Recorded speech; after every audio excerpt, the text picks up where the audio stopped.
Hello, welcome to Illinois Stories. I'm Mark McDonald in Pleasant Plains at the Peter Cartwright United Methodist Church. In Cartwright's day, he was the best known evangelist in the country. He was a giant. And in the 1850s, when he built this church, he was still circuit riding all over Illinois.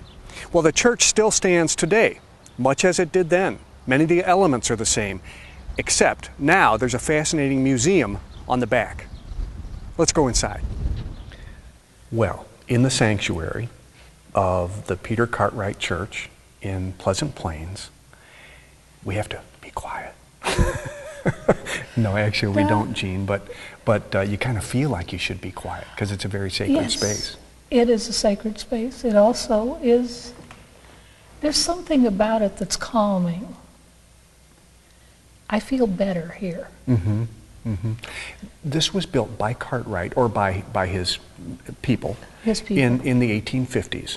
Right. And a lot of this church, a lot of the elements of this church are original, still here. Right.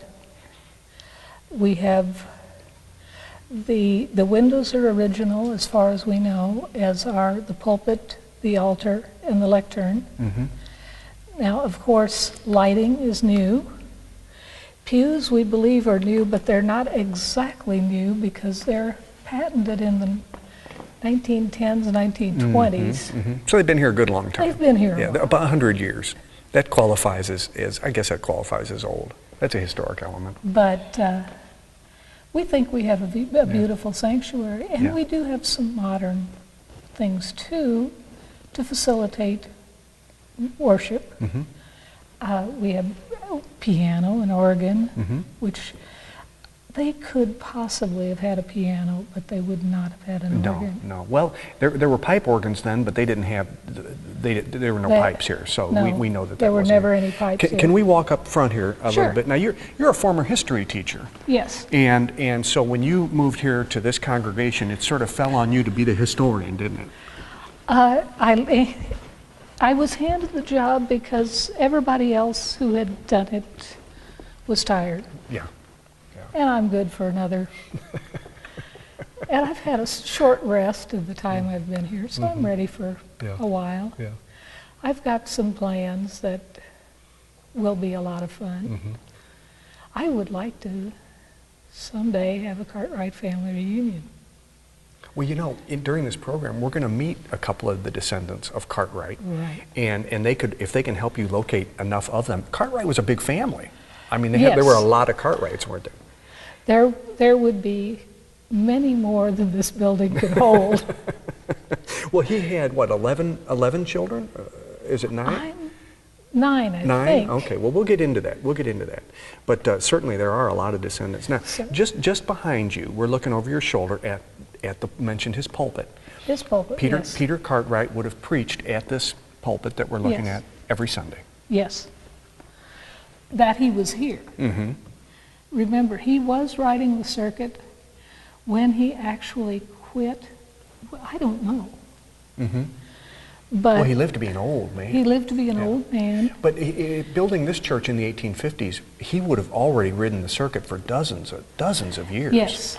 So he was getting up there. He might have wanted to stay home a little bit by the time he built this church. Right. And there was also Bethel Church. Now, but you could have, they were 3 miles apart. Mm-hmm. Bethel Church is gone now, but he could have very possibly preached at both. Mm-hmm. Mm-hmm. You have services here every Sunday, don't you? Every Sunday. Mm-hmm. Mm-hmm. So people are at certainly 10:30. welcome. And you invite groups in here as well, don't you? We have tour groups that come through from all over. We have single people that I get phone calls saying, can we come see the sanctuary? Mm-hmm. And we'll schedule a time, and I show up. Mm-hmm. And so they're welcome anytime. Just call the church and they'll be glad to give you my information. Jean, attached to the sanctuary is a newer part of the building which houses a museum. And we're looking at one of Frances, that's Mrs. Cartwright's dress, which hangs here. You know, we haven't talked much about Mrs. Cartwright, but talk about a woman who must have been tough and hardworking. while her husband was traveling all over Illinois all the time. He's gone about 80% of the time. She had to mind the farm and raise the family. Right. Tough life. Life was not easy for any women then. This dress shows some of the wear and tear. It's patched. Mm-hmm. Generally, their clothes would be patched. It's possible that was a burn. It could be something else, but Yeah. burns were frequent. Sure, they were working around fire all the time. And this was found in an attic of one of our members' aunts. And it was a family member, and Yeah. they decided this would be the perfect place for it. Yeah, it certainly is. You know, we've brought this out too. You've got a day cap here, which was hers as well, right? Yes, a day cap was worn in this time period. Actually, this is a little late, but these women would wear it to keep their hair clean. Mm-hmm. You don't want to wash your hair too often because it's hard work. You don't get the opportunity. You've got a lot of hair. And so you would wear this hat to keep them clean. This is a beautiful, the work in it is beautiful. The handiwork is just beautiful. All kinds of beautiful embroidery. Mm-hmm. And I don't know if they bought the lace. It is possible it is handmade. Mm-hmm. It's a lovely piece of work. It really is. Now, people wonder why I'm holding a cane. This is Peter Cartwright's cane, Yes. given to him on the you in can honor. Yeah, thank you. read the My eyes aren't quite engraving. that good, but we will show the audience that it is engraved. This was given to him by the Mattoon district, is that right? Mattoon Of the District, church, and on the occasion of his 50th 50 year. years as a presiding elder. Isn't 50 that years as a classy? presiding elder will not happen again because the church rules forbid it. Yeah, yeah. But Peter Cartwright made 50 years. It's a gold top cane. You know, most gentlemen would have a cane, but this one was a little classier than It sure was, and you can see the that walking he used stick to that swing a it lot of freely because people. it's beat up on the top. So he was using it freely with It's to ward beautiful off gold things work. or punish people or something. Now, We also have to show this while we're here. This pew over here, now this was not part of your church. This was part of the No. Bethel Church. At one Bethel's- time in Pleasant Plains, there were two Methodist churches, right? Bethel Church is about 3 miles away, was about 3 miles away. It is gone now. And this is supposed to be the pew that Frances Gaines Cartwright was sitting in when she died. She gave her testimony in this morning service. She sat down and all of a sudden leaned her head against the person sitting next to her, and they realized she was dead. Now, when you say testimony, so she was talking about what? The position of God in her life, that God was very important to her and what all the good he'd done. And she said that he'd been good and she was ready to go meet the chariot, and she did. She was ready to meet the chariot, and she sat down and And did. away she went. Well, Bob Bray, as we sit in Peter Cartwright's church in Pleasant Plains, Illinois, you have had a biography of Peter Cartwright out. You call it Legendary Frontier Preacher for about 5 years. And there isn't a lot written about Peter Cartwright. You had his autobiography to go by, but there wasn't a lot written about the man, was there? No, practically nothing, as a matter of fact. Forgotten, I suppose, in the backwash of the greatness of Lincoln, a man who, in some ways, pushed Lincoln hard politically and socially, and perhaps had some something important to do with the outcome of Lincoln's political life. You told me earlier that Cartwright really was a giant of a man. What did you mean by that? I meant by that there are 3 points. One is that wherever he went to preach, he was effective. He had a tremendous charisma that was united with physical force. He was not afraid to brawl.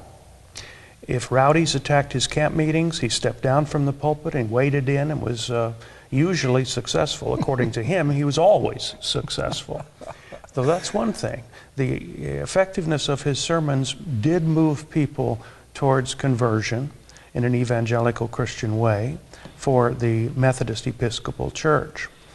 Add to that his role in the church's polity, which saw him rise from circuit preacher all the way up to the second highest level in the Methodist Episcopal Church, that is, the presiding eldership.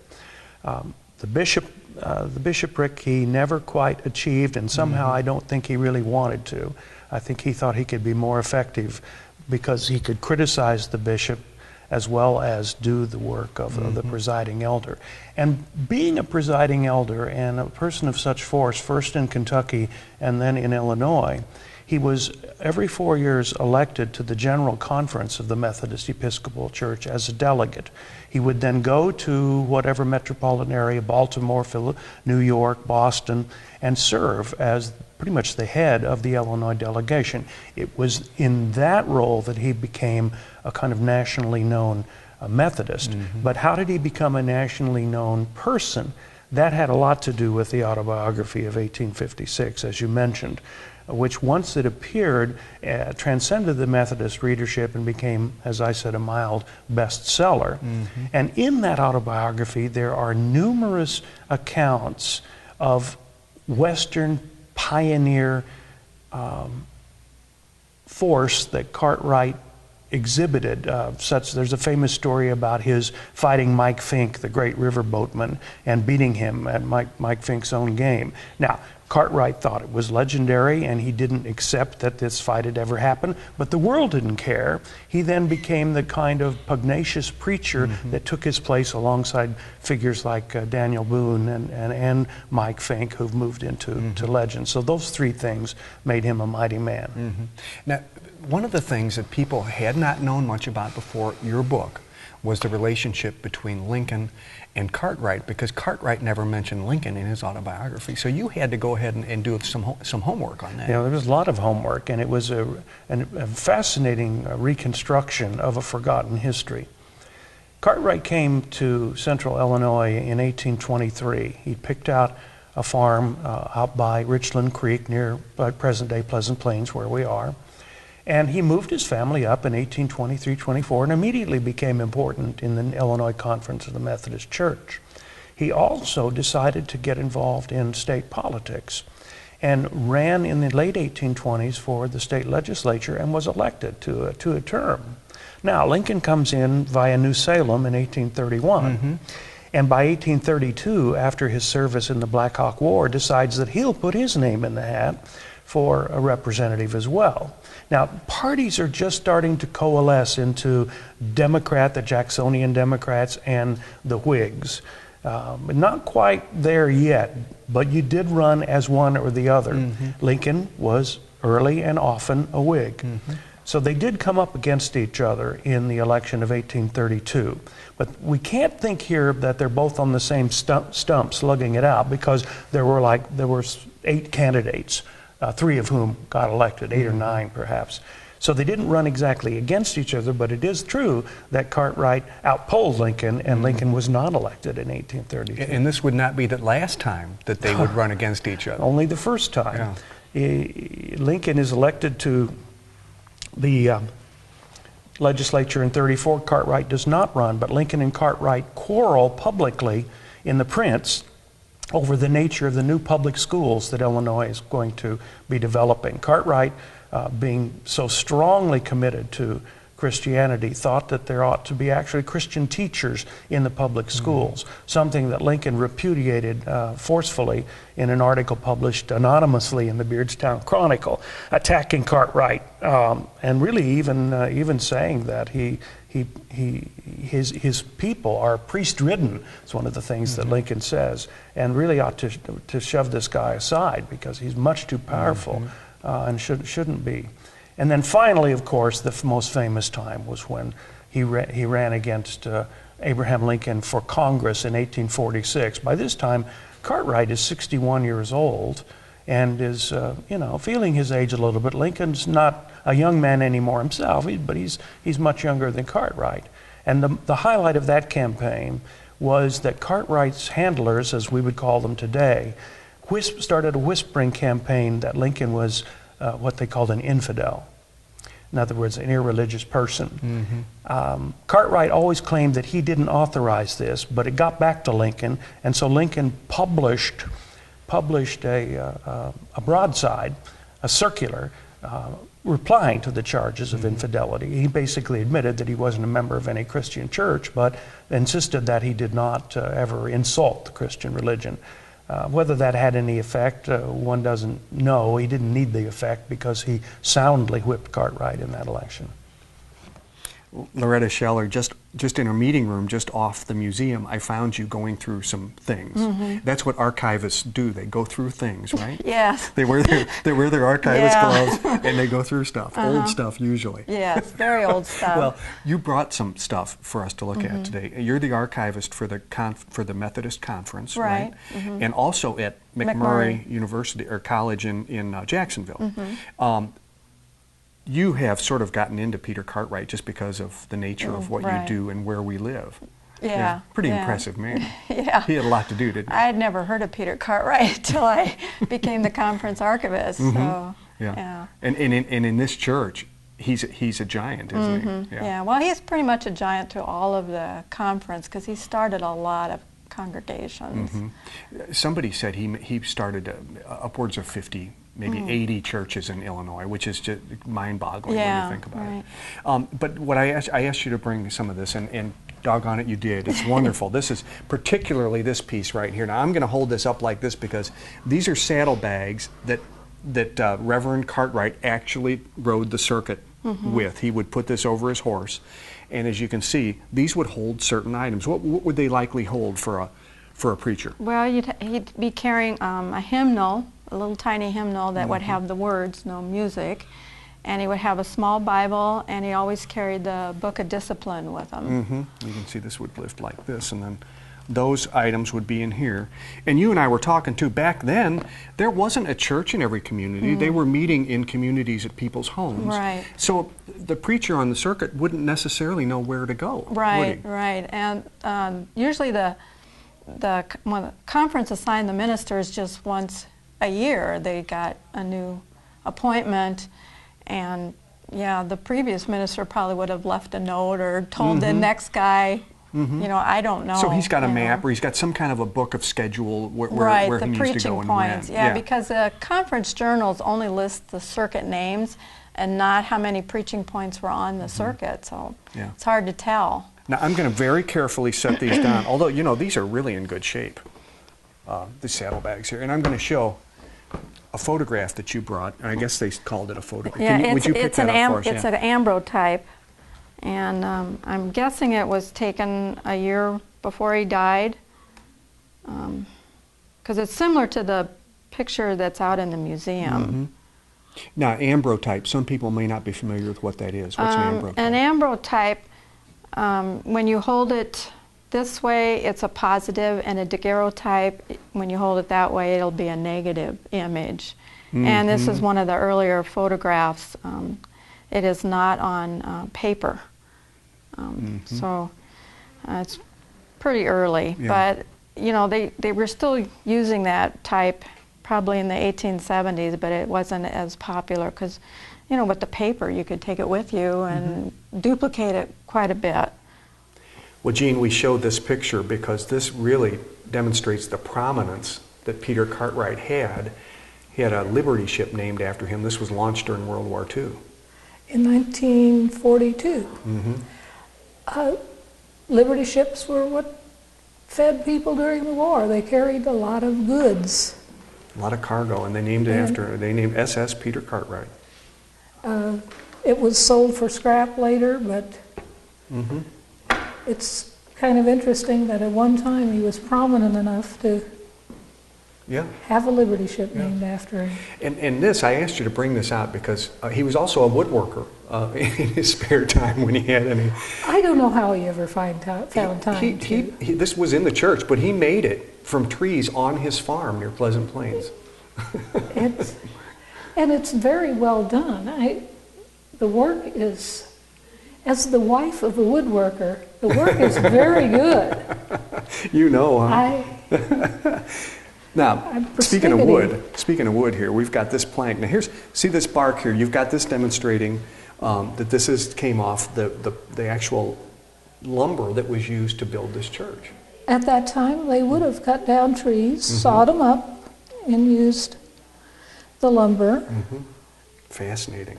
And these nails here, look what they built sheds out of. This was from Cartwright's own farm here near Pleasant Plains. These were the nails that kept the shed together. Fascinating. Richard Chrisman, in the museum here, there are some very interesting items of furniture, and we're going to talk about these in just a little bit, but I want to ask you a couple of questions about Peter Cartwright first. You're the conference historian, right? And have been for what, 25 years? 25 years. Okay, so you know a little bit about Cartwright. Cartwright was unprecedented in the Methodist Church in his role, wasn't he? I mean, he served for much longer than most people. Tell me about his tenure. Well, it was beyond 50 years, and there were efforts made to move him out of that position into another, and he wouldn't go. And what position would that have been? Would have been a circuit rider, rather than a superintendent. Or an elder, presiding elder. Presiding elder. Yeah, presiding elder. Yeah, okay. And he was a presiding elder for what? For 50 years? 50 years and more. They don't allow that anymore, do they? No, they don't allow that. And his autobiography, he wrote 2 books, his autobiography, and then he had another 50 years of presiding elder, which was similar to the autobiography. Yeah. He just wouldn't be booted out. He would not. He would not be. He was a man of will, wasn't he? That's right, he sure was. And yeah, they tried to even get him to retire before he did, so but he stayed at it.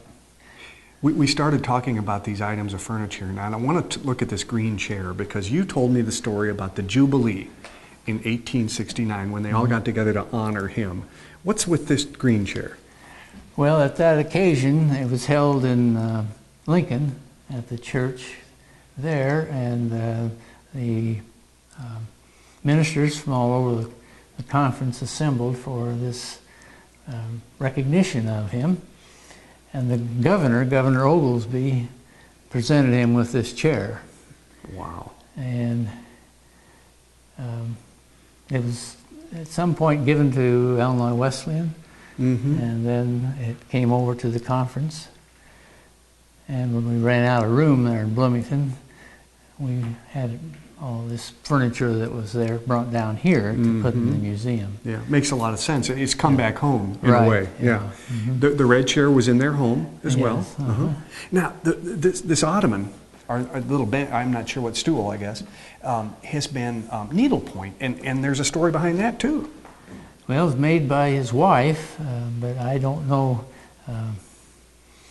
how long she took to make it. Oh, it's beautiful. Well, you know how long that stuff takes. It is, I know. I jokingly said, where did she find the time? Because everybody knows that Cartwright was riding this circuit all the time. He was gone 80% of the time.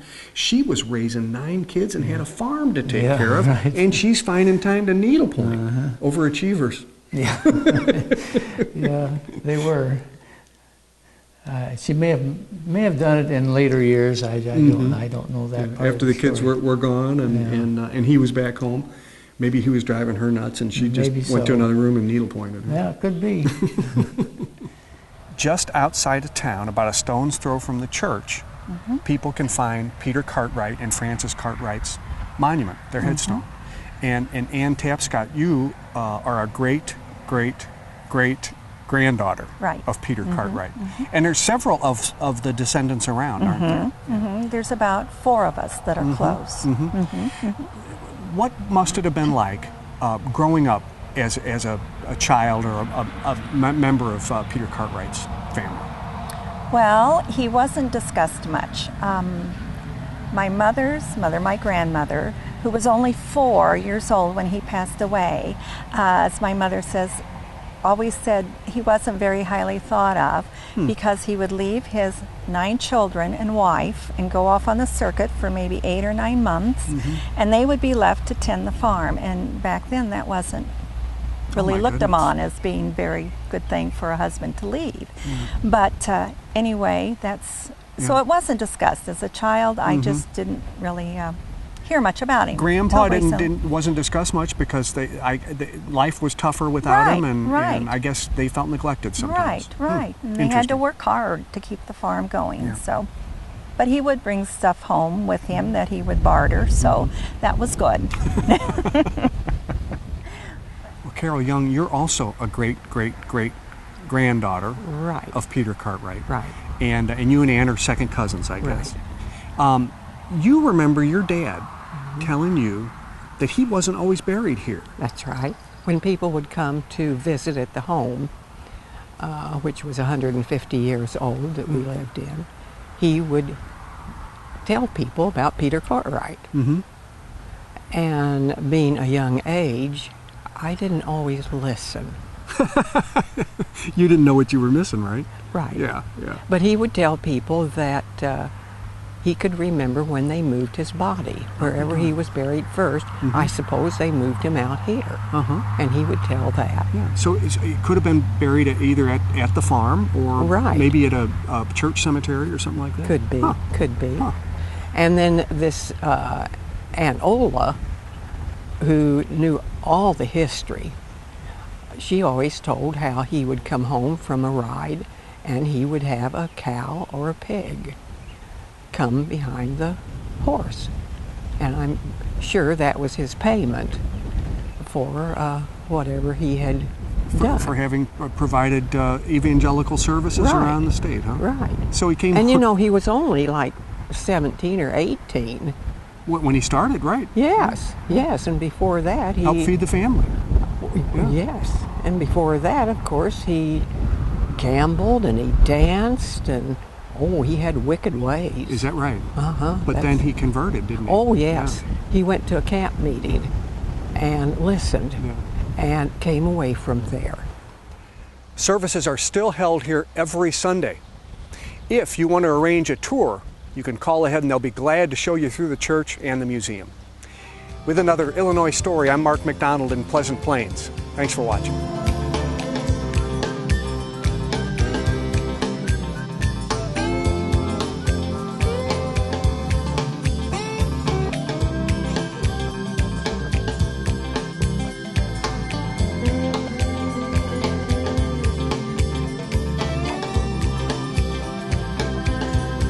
For a DVD copy of this episode of Illinois Stories, send $19.95 to Network Knowledge, P.O. Box 6248, Springfield, Illinois 62708. Be sure to include the program name, broadcast date, and topic. You may also order with your credit card by calling 800-232-3605 or by using our secure server by going online to networkknowledge.tv.